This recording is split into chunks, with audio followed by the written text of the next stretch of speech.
Bir oilada eng kuchli shaxs, eng kuchli kishi bilasizlarmi kim? Hammani xarakterini yoddan biladigan, xarakterini yaxshi o'rganib olgan kelin. Chunki unga hamma asl yuzini ko'rsatgani uchun kimdan qanaqa zarba kelishini u juda ham yaxshi biladi. Uylanganimga 3 hafta bo'ldi, lekin haligacha ayolimga yaqinlashishim bilan u yig'lashni boshlaydi. Gap nima haqida ketayotganini menimcha hamma tushundi. Hurmatli ota-onasi topgan qizga uylanayotgan bo'ydoq do'stim. Agarda senda bu holat takrorlanishini xohlamasang, qiz bilan birinchi uchrashuvga chiqqan vaqting uning yoniga borganda yaxshi qiz.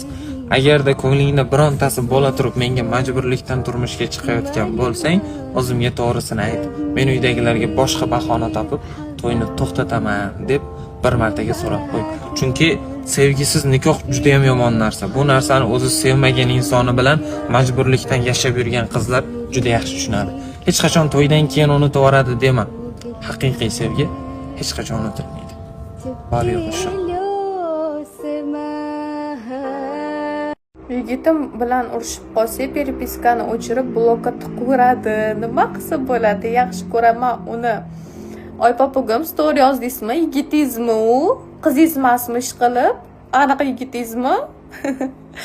Prosta biza paytimizda, endi men ham unaqa qaramasman-da. Biza paytimizda mana masalan pochchangiz bilan, ya'ni erim bilan biz ham gaplashib yurgan paytimizda urushib qolsak, men blokka tiqar edim, men peripiskani o'chirib tashlar edim, men hamma yoqdan blokka tiqib, bo'ldi siz bilan gaplashmayman deb nuqtani men qo'yar edim-da. Hech pochchangiz menga unaqa qilmagan ekanlar. Bilmasam, hozir zamon boshqachami, hozirgi yoshlar boshqachami. No, men uchun bu nima desa bo'ladi, to'g'ri emas-da erkak kishi unaqa qilishi. O'zingizlarning fikringizni masalan kommentariyada yozib qo'yinglar, lekin men sizga aytgan bo'lardim. Bu noto'g'ri deb. Opa, maslahat kerak, bitta bolani sevardim. 12-yil, men esa 2010-yilman. Uylandi, boshqaga unutolmayman, nima qilay? Maktabingizni tugatib, kollejga kirib, kollejni tugatib, institutga kirib, institutni tugatib, magistratura o'qib, dotsentlikni yo'qlab, erga teging. Feruza opa, turmush qurganimga 9 oy to'lyapti, lekin onam uyalmasdan pul so'rayapti mana. Voy, bir oningiz bezbet ayol ekanlar. Qanaqa qilib sizdan pul so'rayaptilar? 9 oy sizni qorinlarida, figuralaridan kechib, toksikoz bo'lib, o'lib tirilib, sizni nargi dunyoni og'ziga borib kelib tuqqanlar. Qanaqa qilib sizdan uyalmasdan pul so'rayaptilar? Kechalari uxlamay, poslerodavaya depressiyalar bo'lib, sochlari to'kilib, sizni beshigingizni tebratib o'tirganlar. Qanaqa qilib sizdan uyalmasdan pul so'rayaptilar?